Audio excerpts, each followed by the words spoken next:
First of all, thank you for taking the time to do this. I really appreciate it. Okay, sure, no problem. Basically, comes out in mid to late summer and verdolagas, and it could be eaten raw or cooked. It's usually sauteed with onions and mixed in with other vegetables. But it also, as a medicinal, it lowers blood pressure and it's soothing to the digestive tract. So it has those great qualities, and it's just a great food. You can prepare it in so many different ways. It's great fresh in salad. Canutillo made into a tea, and so it's boiled.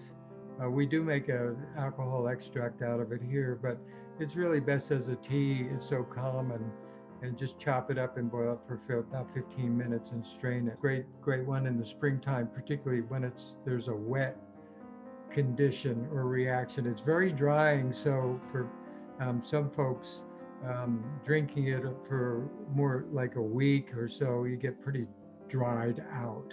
Osha, Ligusticum porteri, right? So that's a high mountain plant in the carrot family, Apiaceae family, and looks like a carrot flower, harvested in the late fall, early winter. And that has bacterial antiviral properties. Locally, it's used, and so it's one of the premier herbs that's used. If you have nothing else, you use it for whatever's going wrong.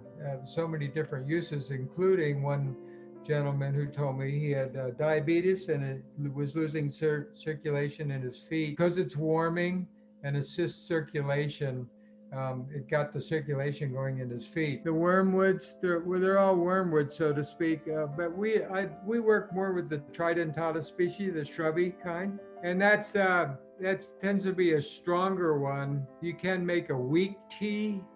A lot of times it's a matter of how these herbs are processed, but you can make a weak tea so that the oils don't come out. The oils are a little bit hard to process unless you have a real extreme case if you want to use a real strong medicine.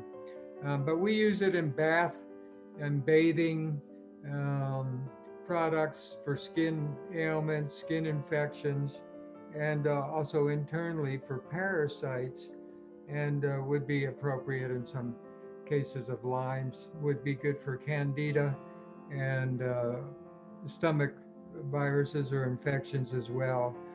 Was used for what's called empacho, or bloating of the stomach. Means somebody ate something that's fermenting and not processing through their digestive tract. It clears it off. It really clears it out of the stomach and washes it through.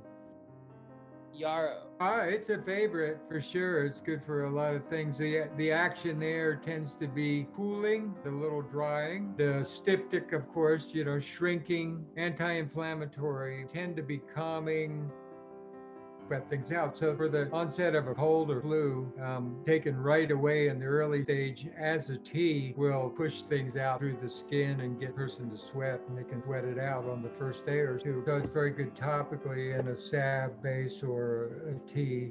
If a person wanted to bathe in it, takes down the inflammation, soothes it, and tends to just dry it and calm it down.